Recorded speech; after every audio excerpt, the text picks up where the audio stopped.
Okay. So hello everybody. I'm Badr Figigi, a PhD student from Morocco, and I'm happy to share with you an interesting paper today, which titled Startup Governance Design, a Life Cycle Calibration between Disciplinary, Cognitive, and Behavioral Approaches. So for the plan, we'll for the beginning present the context of the life cycle of the startup through 2 points, such as the nature of the startup and the complexity of the capital structure. In the second line, we'll present the startup governance design, a life cycle calibration between disciplinary, cognitive, and behavioral approaches. So first, we'll present the startup disciplinary governance approach through the agency relations and life cycle. The second hand, we'll present startup cognitive governance. And for the third part, we'll present the startup behavioral governance, such as dilemmas and biases of founders. And the third part, we present the research methodology, such as the unique case, study case of the success story of Moroccan startup, which is called HPS, and the implications of the 3 dimensions of governance. So we'll present first the research methodology, and at the end we present the results of this the case study. First of all, the startup, how we can define the startup is through many features. First, business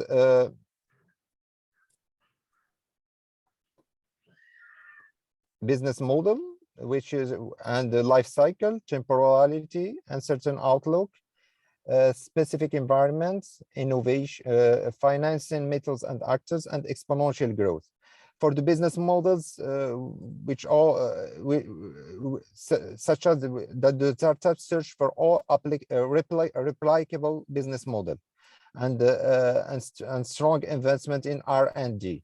For life cycle, it's different and faster than traditional companies, and temporality. The age of startup is less than 5 years old, and the startup not goal but a transactional phase, either succeed and then move on to a traditional form of business, or to fail and declare its death. For the uncertain outlook is the speed of either growth or decline of the startup.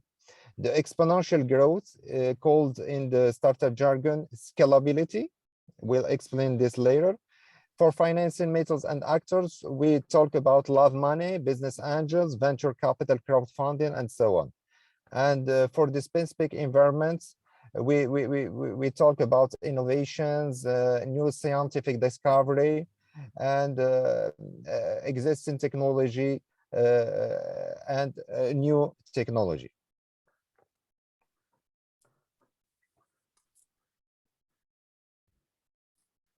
So the governance of startups evolves according of its life cycle, which is conditioned by 2 main dimensions. The first dimension is the nature of the startup, which is a component of 2 challenges, such as technological innovations, R&D, and operational, such as financing, scale, and exit. For the second dimension, it's the capital structure. We talk about common versus preferred stocks, variety of shareholders with different valuations, cash flows, and control rights.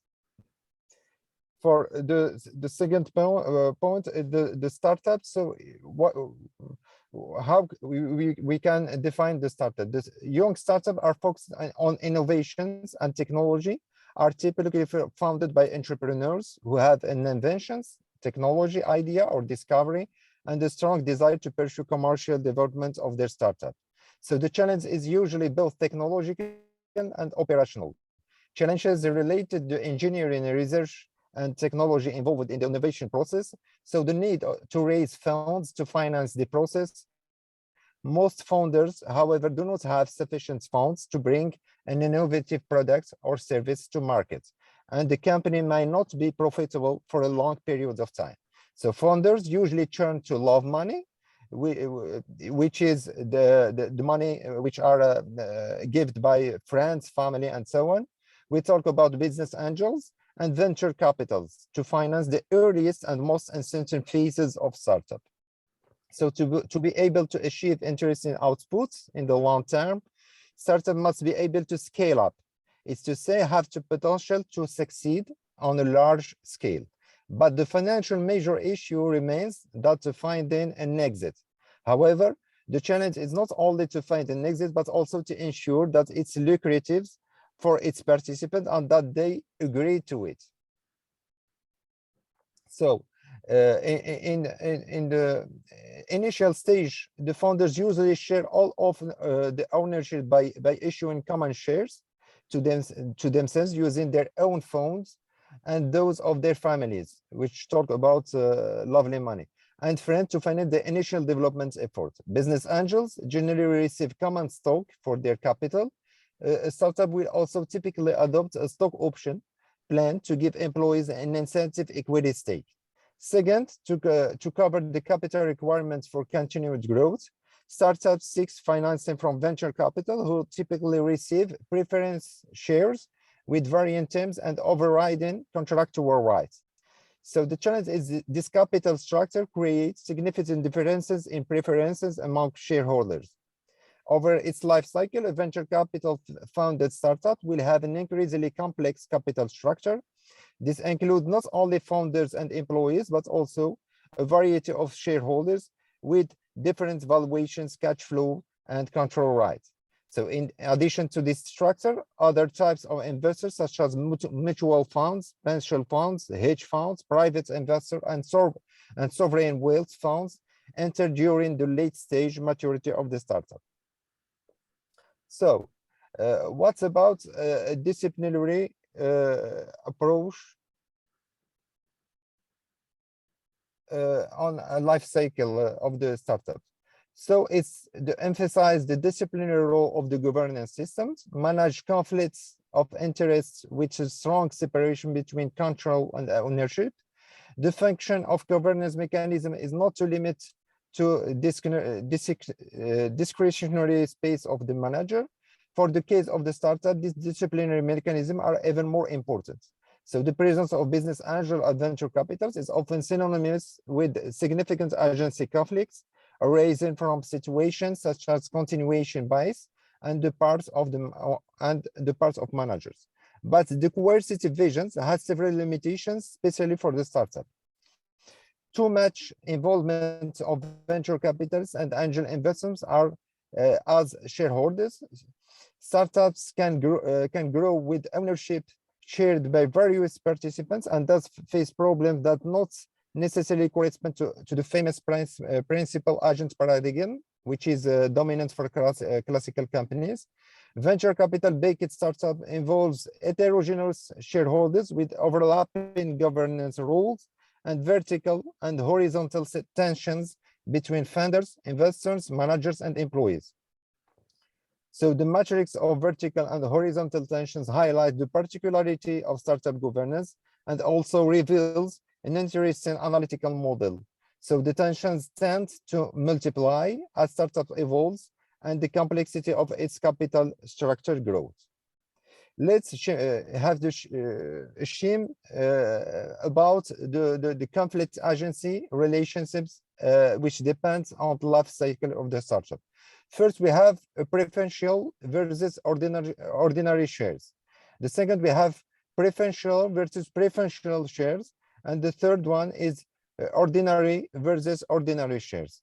And all this conflicts interest, we have many actors which are in conflict too. We have shareholders versus board. We have board versus founders or executives. And we have shareholders versus founders or executives. So what about the cognitive approach of governance in the startup? So the mechanism of governance as a contribution of resources, skills, and therefore as a support of the management to support the growth of the company, a vision of the firm as a node of skills rather than node of contracts, which is the opposite of the disciplinary approach, a vision opposing the notion of conflicts and classical agency opposed to that the cognitive conflicts. The various financial rounds of the startup can mobilize a single player or several co-investment, depending on the size of type of investment to be financed. Through the mobilized funding trajectory, these actors have in common that they bring the startup a set of resources, financial and cognitive, capable of corresponding to all these the problems. So a governance meta model for the startup life cycle, which is has been set by Sharo and Wirtz. Whereas in large managerial group, coercive levers are central. Cognitive levers have essential importance in innovative companies to sustain growth. Investors develop the entrepreneur ability to detect, even imagine, and build new investment capacities. They must also protect and even enhance the cognitive resources base of the startup and the entrepreneur. So knowledge, skills, and reputations. So sorry for interrupting you. Sorry for interrupting you. If you can just approach to the end soon, because we are out of the time. Okay, I'll try to do it more quickly. So the second approach is coercive. So in the scheme, we can summarize the approach of cognitive approach, which we have very high cognitive approach in the second phase, such as the growth and maturity. And at the end, in maturity, we have a coercive governance, which we have called a disciplinary approach of governance. For the third one, which is the behavioral governance, the behavior current complements the cognitive and integrated behavior biases that affects manager decision. In this model, governance is understood in terms of its ability to manage these biases so that the disciplinary and cognitive levels are effective as possible. So for summarizing this approach, the founder's dilemma and biases is to become king or rich. So the dilemma defines as difficult decisions to be made at different case stages of entrepreneurial journey, consists of choosing between different or even opposing direction, which little possibility of turning back. So before the creation, we have career dilemma, the founding team dilemma, and beyond the founding team. So two main motivations of the entrepreneur is the creation of wealth or the control of this startup growth. So just before to conclude, we have a scheme which summarizes all these approaches, the three approaches of a governance, depending on the life cycle of the startup. So in the creation phase, we have cognitive governance. In the start, we have behavior governance. And in the growth, we have the disciplinary governance. And for the maturity, we have both. We have behavior governance at the end. So I have the case study of HPS. I don't know if I have enough time to present it, or shall I conclude directly? I'm so sorry, but we don't have approximately 10 minutes per presenter. Okay. So. Okay. So in the conclusion, the paper has provided a comprehensive and innovative analysis of startup governance. It's presents a descriptive framework of governance issues based on understanding the evolving nature of the startup and its capital structure and in their implication in the terms of disciplinary, cognitive, and behavioral governance. So finally, the behavioral approach has analyzed the dilemma that startup founders face when making different decisions throughout the evolution of their entrepreneurial projects. If at first glance the quest of wealth and the quest for control seems to be complementary in motivation, in reality they become conflicting and in perpetual tension. And thank you so much for your attention. Thank you. Am I unmuted? Thank you. It was a very interesting presentation and very interesting topic, very important topic. So are there any questions? Yeah. Would somebody like to ask something?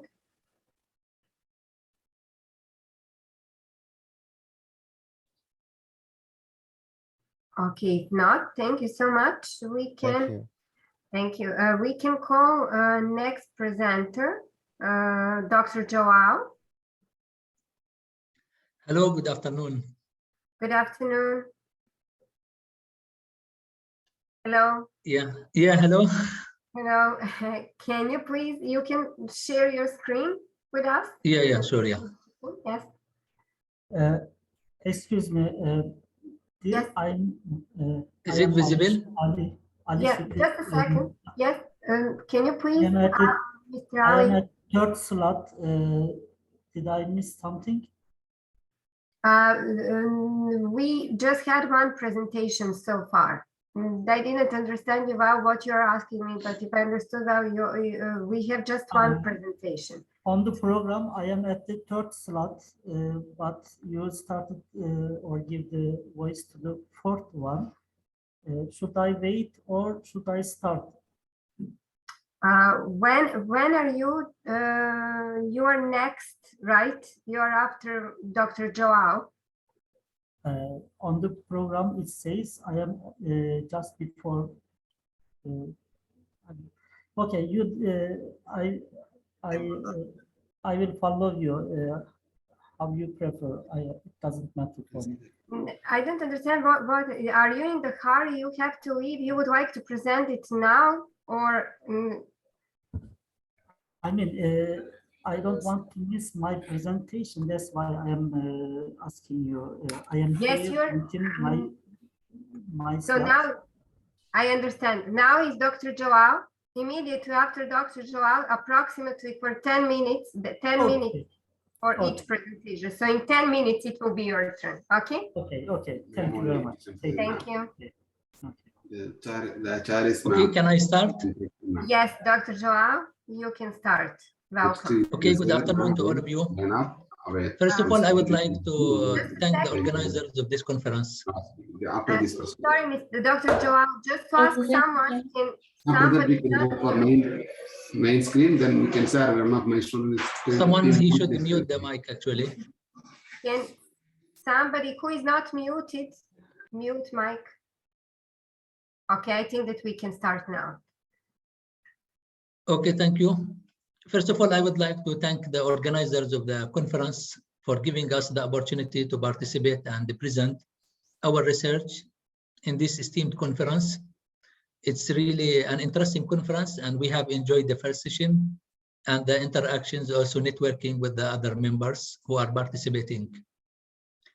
So today I would like to present about my research paper entitled An Empirical Examination of Entrepreneurial Marketing Dimensions and Economic Sustainability in Small and Medium Enterprises.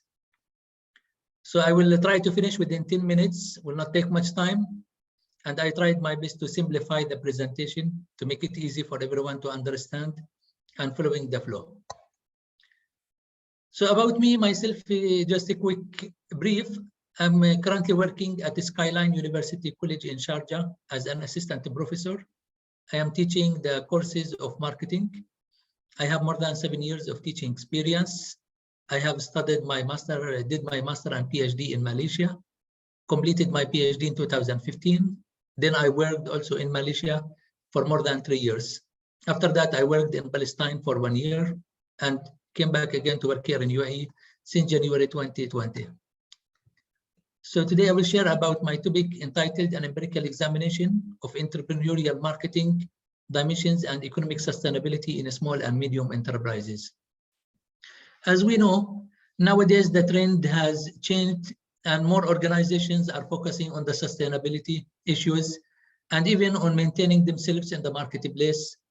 So governments also have been very proactive in ensuring the sustainability in the environment to ensure that the environment is safe, and also economic objectives are achieved. So basically, sustainability focuses on 3 dimensions, which include economic sustainability, social sustainability, and environmental sustainability. And sustainability is about the long-term survival. And we have also to think about the future generations. And business managers need to understand more thoroughly what influences the survival of their businesses and enable them to prosper on the long term. So this study focuses on economic sustainability, which is related to the profits and survival of the organizations. So it focuses basically on examining 7 dimensions of entrepreneurial marketing on economic sustainability in the small and medium enterprises in United Arab Emirates. So entrepreneurial marketing is actually a modern marketing practices. Nowadays, it has become more suitable for SMEs which suffer from lack of resources, and also when they have a lot of competition in the marketplace. So therefore, this sustainability has become very important, and entrepreneurial marketing is able to drive it. According to the earlier research, entrepreneurial marketing is a modern marketing practice which combines entrepreneurship and marketing. So we need marketing and entrepreneurship skills in order to drive business sustainability. So the problem statement for this paper, there is actually a lot of research on entrepreneurial marketing, especially in the last few years. And also there is an extensive amount of research on business sustainability. But by looking at the previous studies, we can say that some they focus solely on entrepreneurial marketing, others on sustainability. But until now, based on my research and also looking at the literature, it is hard to find an empirical study which examined the impact of entrepreneurial marketing on economic sustainability. This is the first study that integrates all of these variables in one model. So the certain scholars stated that only few studies examined also the linkages between entrepreneurial marketing and corporate sustainability. And by looking at literature, it's really very difficult to find the linkages among them directly. They may have stated it indirectly, but empirical studies, they are quite limited. So therefore, this paper aims to contribute to the main literature by examining the effect of 7 dimensions of entrepreneurial marketing on economic sustainability in SMEs context in UAE. And also there are limited empirical research on this topic in Arab region. Most of the previous studies were conducted in Western cultures. So by examining the relationship between these variables, the study will provide a contribution to the literature and to the managers, as well as to the theory, which underpins the relationship between them. So research questions. Based on the research problem, there are 7 research questions, and each research question deals with each dimension of entrepreneurial marketing and economic sustainability. So the first one is, does proactiveness have a significant effect on economic sustainability? Second, does innovativeness have a significant effect on economic sustainability? Third, does risk-taking have a significant effect on economic sustainability? And 4, does value creation have a significant effect on economic sustainability? 5, it's about customer intensity. And 6, resource leveraging. And 7, opportunity focus. So this research accordingly aims to examine their effect on economic sustainability. As you can see, there are 7 research objectives. So each is aligned with the research question. So sorry, here, it should not be does this one. I just realized this one to examine if. Okay, so sorry, it should be to examine if proactiveness have a significant effect on economic sustainability. The same thing for the rest. This is the main aim of the research paper. I hope they are clear, these research objectives,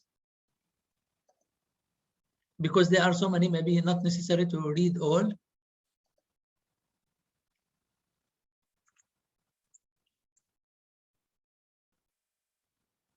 Okay, so now we go to the literature review briefly, economic sustainability. So sustainability was defined in the previous literature earlier as the ability of one or more entities, either independently or jointly to exit and prosper in the long term. Another definition by the World Commission on Environment and Development, sustainability refers to the development that meets the needs of the present generation without compromising the ability of future generations to meet their own needs.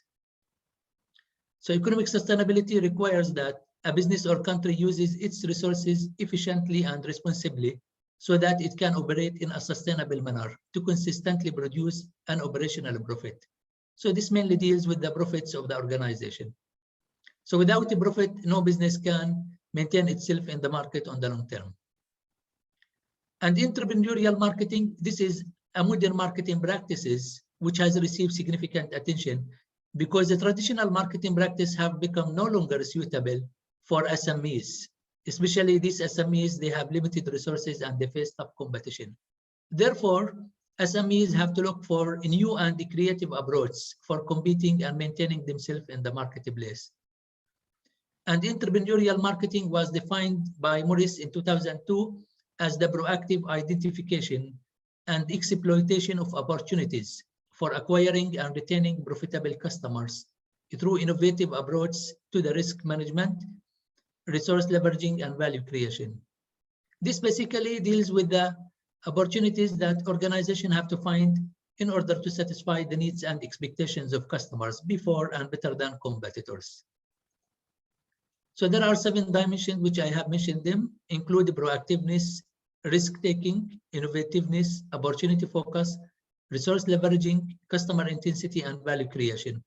This study relies on these 7 dimensions for measuring business sustainability. The definition for each is provided here. Sorry, Dr. Jalal, we are going to get out of the time and you will not be able to present us the main points. So can you please, just because 10 minutes will soon pass. Yeah, okay, I will go faster. Okay, so these are the definitions for each. I will not read them according to the literature. And this is also previous studies which summarize the linkages between entrepreneurial marketing and economic sustainability. So these studies, they have indicated that entrepreneurial marketing is positively associated with economic sustainability. So I have highlighted for each variable and previous studies on that. So regarding the research framework, this is a very interesting research framework and the first study that combines all of these variables together. So the independent variable are entrepreneurial marketing dimension 7. Dependent variable is economic sustainability. Research hypothesis is also the same, to examine if each dimension has or there is a positive relationship between each dimension and economic sustainability. So we have 7 hypotheses. Research method, this study relied on a quantitative survey. Data was collected through a self-administered survey, and the respondents or population included managers and owners of SMEs in UAE. The sample size, the total questionnaire distributed include 300, but only 152 were retained by the respondents. And the sampling method is convenience sampling methodology. And data was analyzed by PLS, structural equation modeling. And the survey design was based on a 5-point Likert scale. This is the measurement of variables, the total number of questions or item for each variable and the source. And for descriptive statistics, our results showed that about 69.7% of the participants were males, but females accounted for 30.3%. And most of the respondents, 37.5%, have more than 15 years of experience. The result also showed that 56.6% of the participants are from service industry, 34.2 are from trade, whereas 9.2% are from manufacturing sector. So regarding reliability analysis of the measurement items or measurement scales, you can see that Cronbach alpha was used for measuring internal consistency and reliability. So the Cronbach alpha for all dimensions of entrepreneurial marketing and economic sustainability are greater than 0.7, which means that Cronbach alpha is achieved and reliability analysis are supported. Discriminant validity was also conducted to ensure that the measurement item for each variable are different or distinct from the other measurement items of other variables. So this was done based on PLS, structural question modeling, As you can see in the figure, discriminant validity is achieved because the bolded values, you can see here, bold-face values are greater than the correlation values between the construct in the same column and row. This is according to the formula of Fornell and Larker, 1981. So regarding the results, as you can see in this table, the results supported the positive effect of all entrepreneurial marketing dimensions on economic sustainability, except risk-taking. Even in previous studies, when I look at the previous study, some of them, they indicated that risk-taking has a negative effect on economic sustainability. But the rest, they were also supported by the literature, and most of them also, they have been examined by, but limited without a direct hypothesis, indirectly were approved as a key drivers of economic sustainability. They have positive effect on economic sustainability. So the p-value is less than 0.05, and there is no negative sign, so all of them are significant, except risk-taking. Regarding limitations and the future research, so only 7 dimensions of entrepreneurial marketing used in the study, so future research can examine other variables, for example, green innovation and corporate reputation. Next study also can add mediators between these variables. And also this study relied on survey, cross-sectional survey, which may limit the ability to generalize the result to other sectors. Therefore, future research can rely on a qualitative and longitudinal design. Also, convenience sampling used. It is advised for future research to rely on random sampling technique, for example, systematic random sampling. And in conclusion, this study aimed to examine the impact of 7 dimensions of entrepreneurial marketing on economic sustainability. The results show that all of the EM dimensions have significant effect on economic sustainability. This one except risk-taking, but the rest, they have been positively affecting economic sustainability. Therefore, the management of SMEs, they should put high attention to the entrepreneurial marketing dimensions, and they should try to find innovative approach for serving customers if they aim to maintain themselves in the marketplace and face the existing competition. So thank you. Do you have any question? Thank you, Dr. Jalal. Very nice presentation. Does anyone have the question for Dr. Jalal?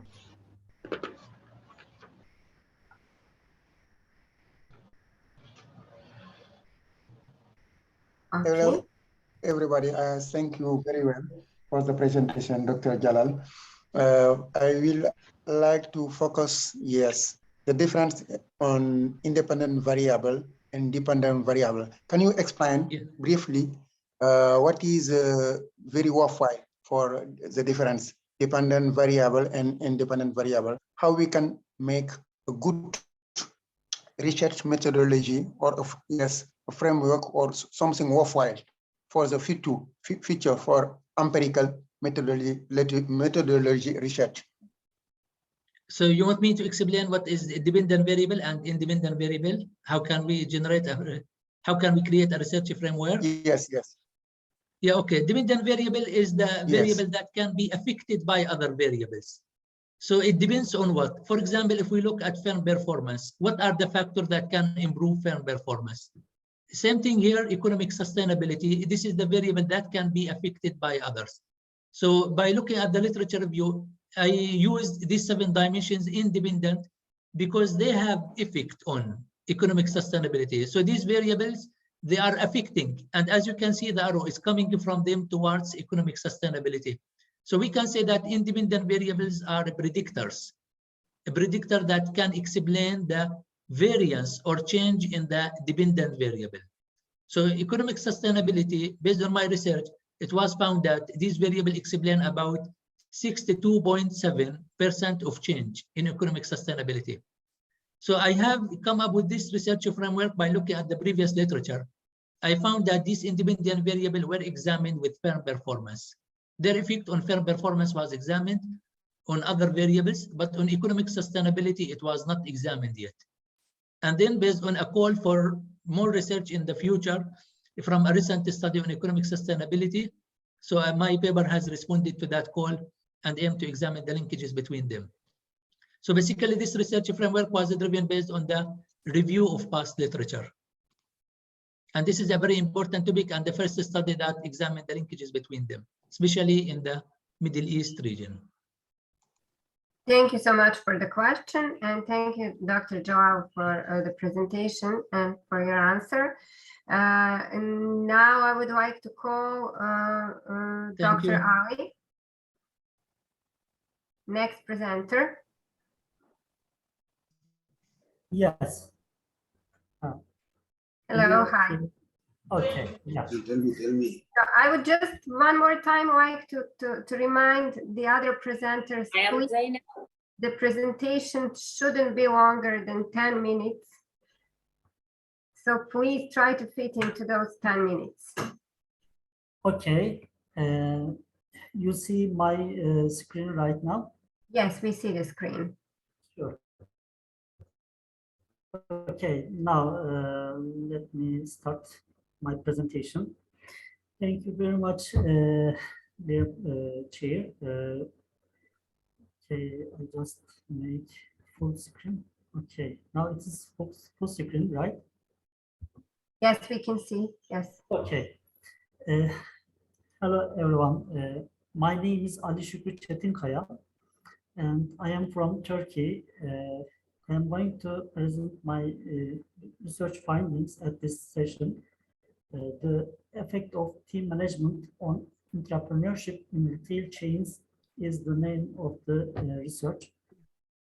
Here is the outline, which is a classical outline. I'm going to start with objective and give the limitations and suggestions. My research topic arises from the fact that teams in organizations are very important. Why? Because team personally, a member can perform at the capacity of himself or herself.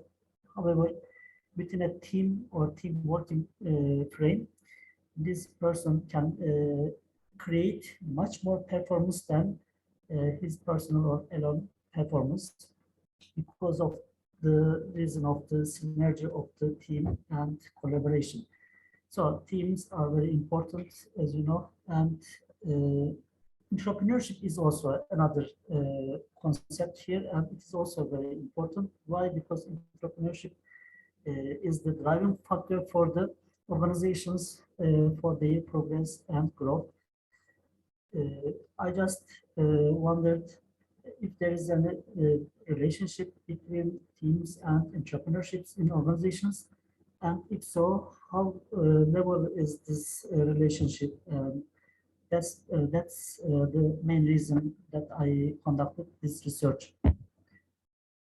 I will just quickly pass the terms and the definitions because it is all common and known. Groups are the two or more people come together. However, work teams, it is also a kind of group. However, in the team, there are the team members have interactions and they complement each other with different skills. Therefore, the teams has specific differences from the groups. To create effective teams, there should be unified commitment, good communication, mutual trust, effective leadership, external support, also international support, negotiating skills, relevant skills, and career goals should be provided in the organization. And there are various types of teams that we can see in terms of functional teams, problem-solving teams, cross-functional teams, self-managed teams, and virtual teams also. Maybe in the near future, maybe robotic teams may exist. I don't know, but the work is going on this side. As you know, the team has certain stages at the beginning. There is a goal that is given to the team, and the team members formed at this stage. Once the team formed, then the team members make the interactions with each other and try to find out their limits. And at that stage is called storming. If the team fails, then the team doesn't go away further. But if a team successfully passes this stage, then it comes learning and performance stages. So this is a clear depiction of the stages of team development. Team management is important because team effectiveness depends on the team management, and there are certain considerations here. Context and external environment is important.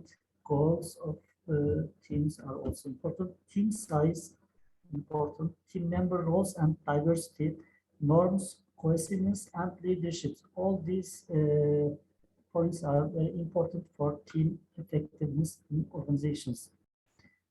Once a person becomes a team member, he or she has the task-oriented role, relational-oriented role, and self-oriented roles within the team and organization. So it is the responsibility of the management to form the teams, but the team within the team, the leadership or leader of the team generates or will be created within the team, and this leadership is very important for the success of the teams.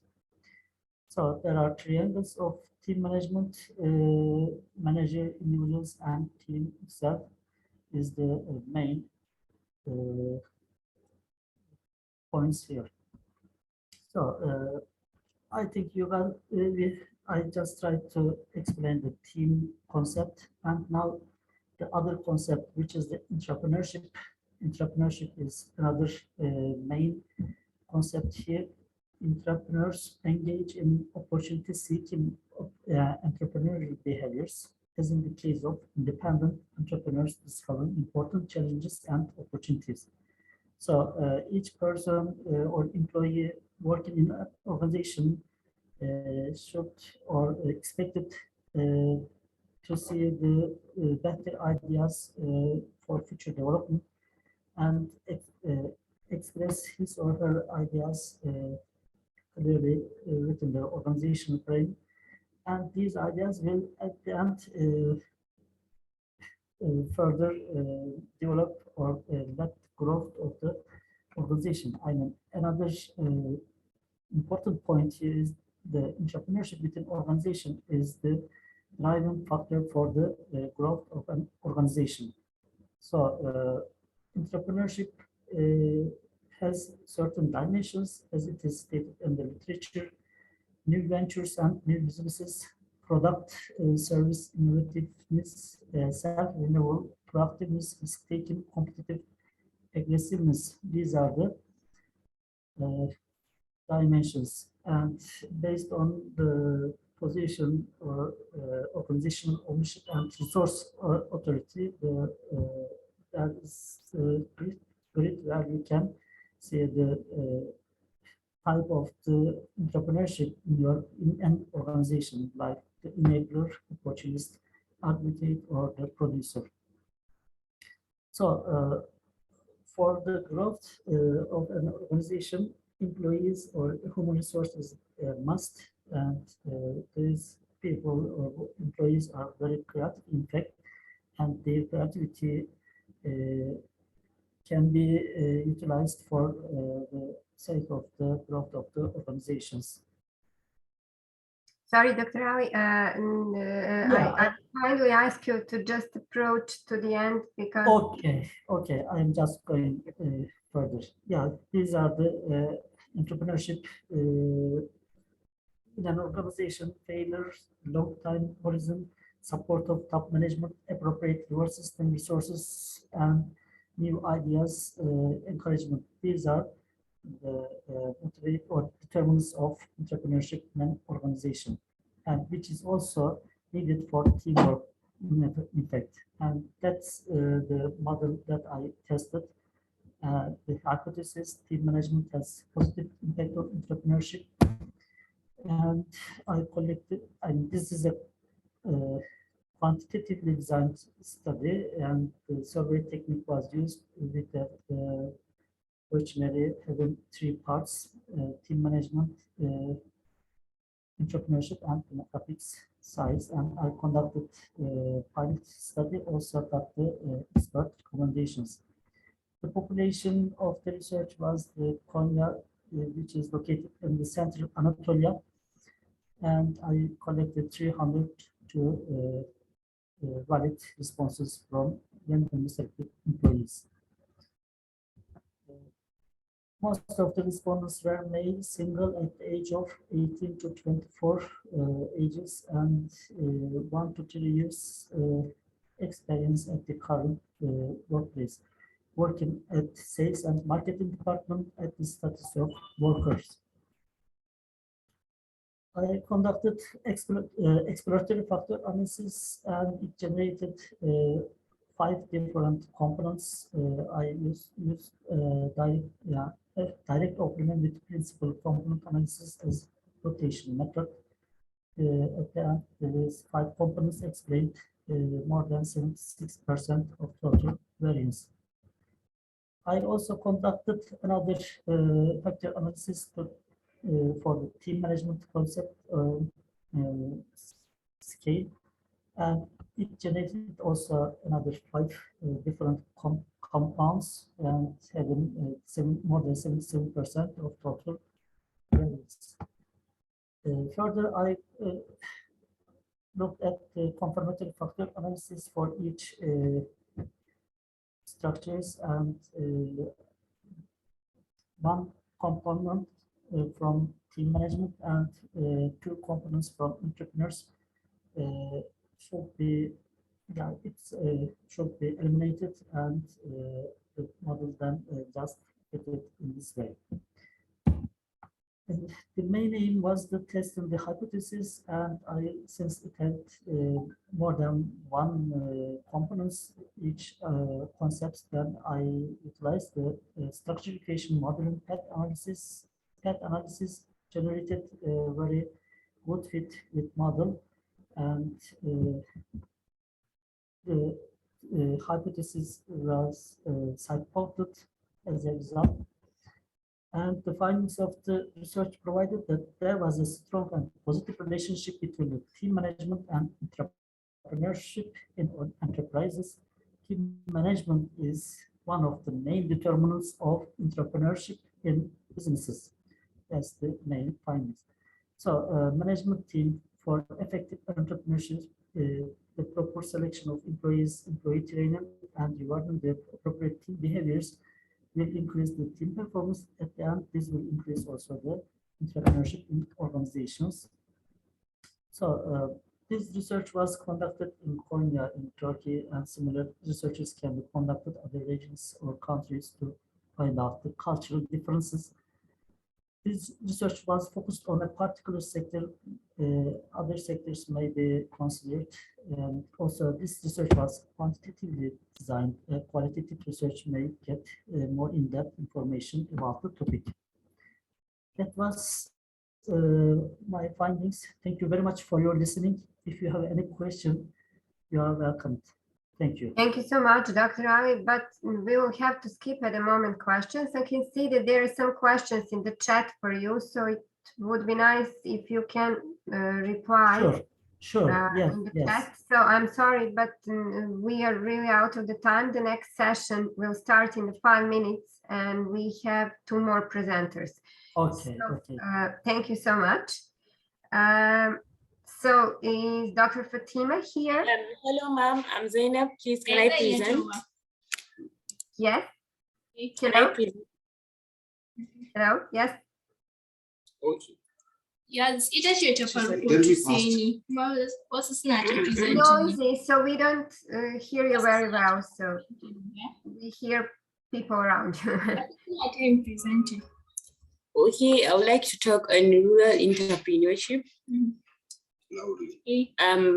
First of all, I would like to talk about rural entrepreneurs. So you're presenting instead of Dr. Fatima, if I understand well. Excuse me, madam. Yes. Madam, on behalf of Dr. Shanmugam Sundararajan, Zainab is going to present, madam. Yeah, but I don't have Zainab on the First name of the second session, yes, she was supposed to, yes. Sorry, but now she will have to wait because she was late. We have 2 more presenters. When they finish, she can present. Please, sorry. Now The can other we people quit? are also waiting. We were calling her several times. Sorry. So let's hear now Dr. Fatima. Zainab, you will, after 2 of them, you are going to present. Is that fine?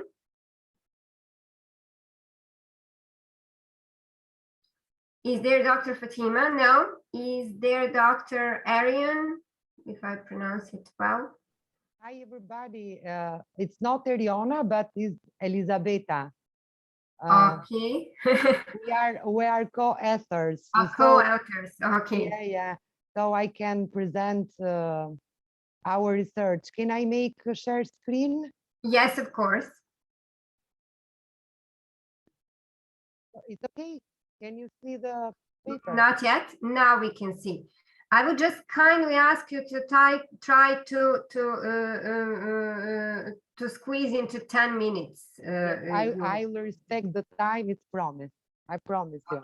Thank you so much. Thank you so much.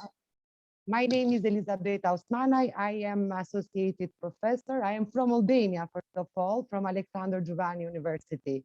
Today, I'll present the legal framework for social service in Albania, and the aim of this paper is to provide the constitutional powers and mean in process in addition to the initiative and the private responsibility regarding the social service in Albania.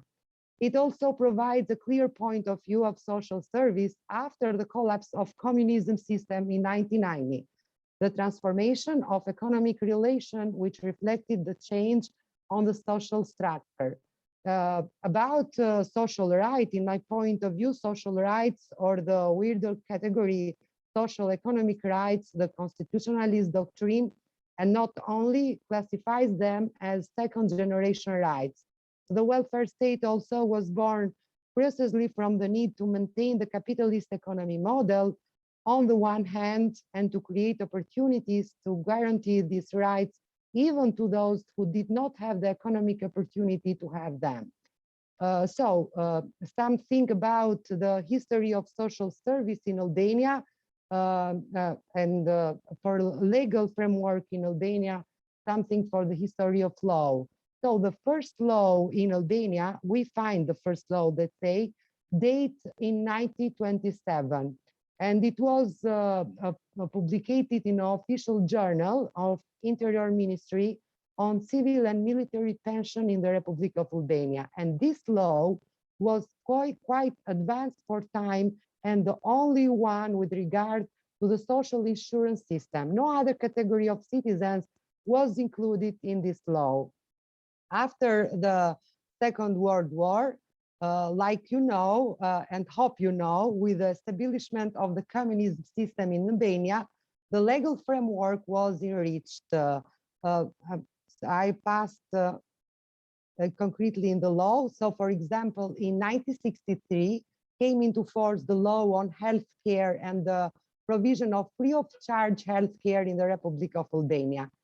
For example, was a law, a very interesting law for the time, because was the first law for social service. After the collapse of the communism system, the transformation on economic relation was reflected in the change of the social structure, which by the beginning of transition is represented by the working class in domestic enterprises. And I have put some of the law after 99. For example, in the early 99, social protection in Albania was based on several case institutions, and the first institution created in 1966 was the social insurance institution, wage protection institution, and social welfare institution. In 1993, came into force another law on assistance and care. This law defined the system of economic assistance and social care to provide economic assistance to the family of Albanian citizens who lack income or livelihood altogether or have insufficient income.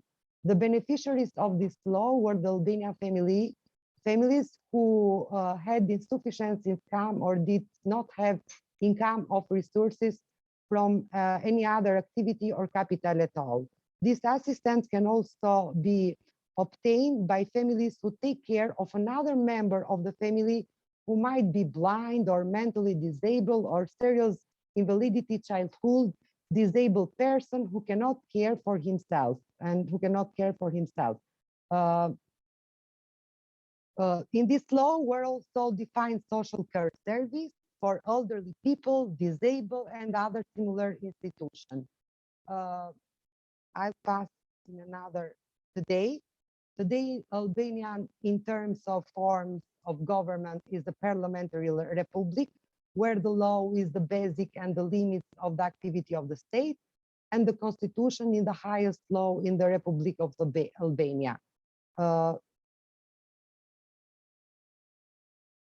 In 2005, we have the new law on social assistance and services, who aim to determine social assistance and services for individuals and group in need who cannot provide basic vital needs, capacity building and personal opportunities, and maintain integrity due to the limited economic, physical, psychological, and social opportunities.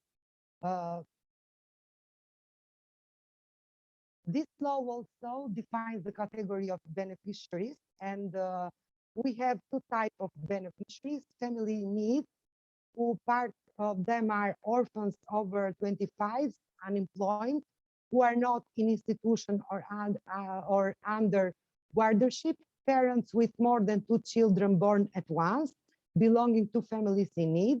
And the other categories are disabled beneficiaries, the blind people, paraplegic and tetraplegic people, people with disabilities who declare themselves incapable of work by decision of the Medical Assignment Commission for Work Ability, people who have been declared work invalids by a decision of the Medical Assignment Commission. And for the first time in Albania, in 2006, we had dedicated law for social care service, who aim to provide social service through institutional and non-institutional ways in order to help improve the quality of life and the social inclusion or disadvantaged people in society. This law, in fact, has some objectives. For example, regulate and provide social service in a way that enables timely detection of the needs of beneficiaries and the provision of those services that help to prevent the occurrence and develop of threatening condition or situation affecting vulnerable groups, reform of decentralization and deinstitutionalization of service, which aims and providing them almost entirely by local government units. In contrast to the past, the law gives a clear picture of the type, definition, and the list of social service to be provided by public, non-public, and private operators. The law defines the role and the responsibilities of public bodies charged with its implementation and clearly divides the category of beneficiaries according to the need and type of service.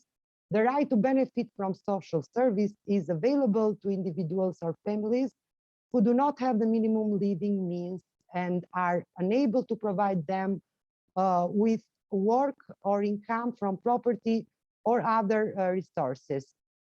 Social enterprises in this law related to the need to regulate the activity and condition of functioning of social enterprises and arrangement that is made for the first time in Albanian legislation.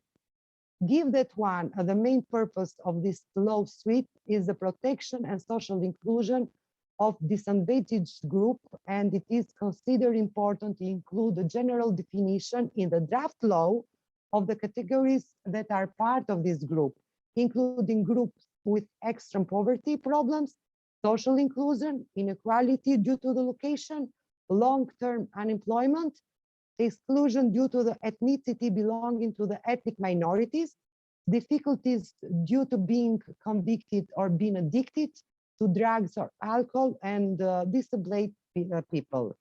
Specified categories of disadvantaged people will be determined by decision of the Council of the Minister, including people with disabilities. And thank you very much. I hope I was clear for all of you. And I think I have respected my time. Thank you so much. Yes, you respected your time. Thank you so much. It was a very nice presentation, very interesting topic. We have just allowed one question. So can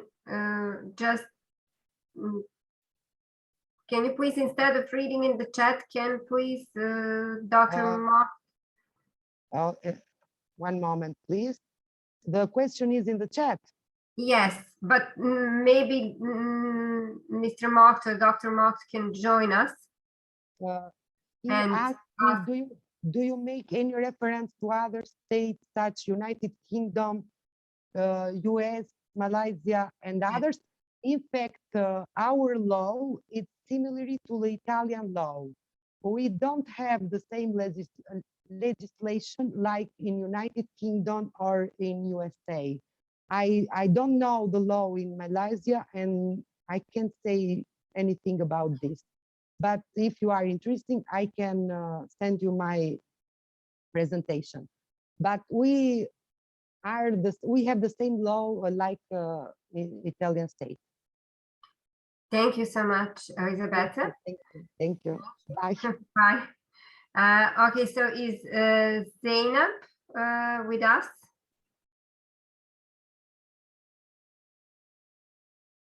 Okay, Zainab is not anymore with us.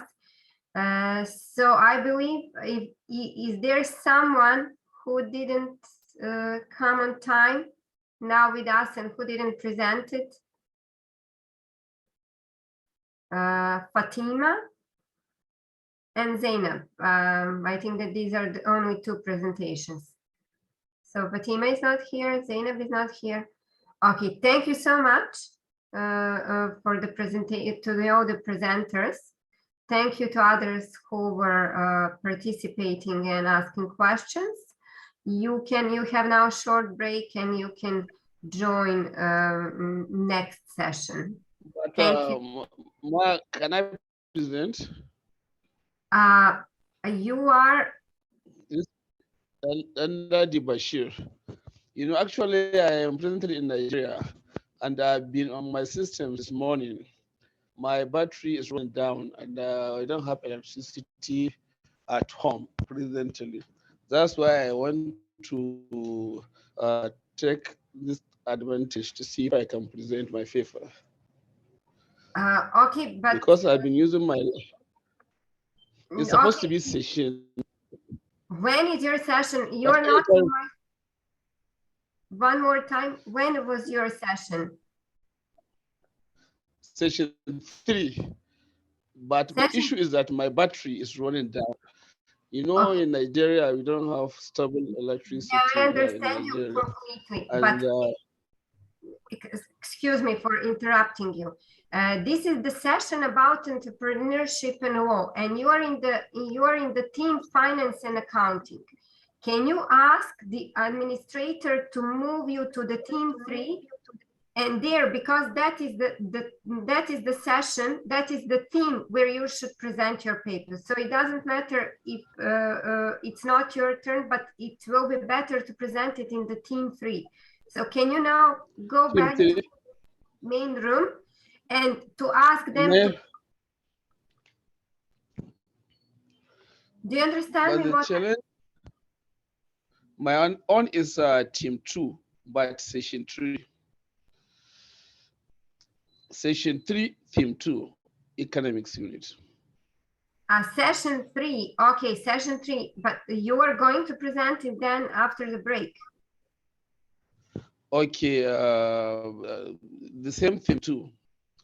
Theme 2, session 3. Yes, so you're going to present then after the break. Now it's the end of this session. Actually, this session should have been ended already. Okay.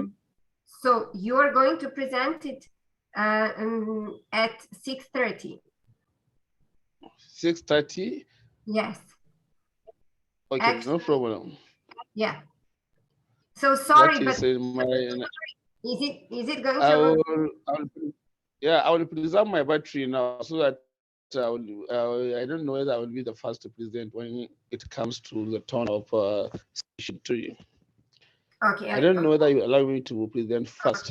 You can No ask problem. I will wait until. And as soon as the session starts, ask them to present the first.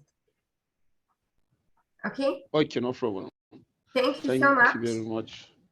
Thank you. Yeah. Bye bye to all of you. Yes. Also. So.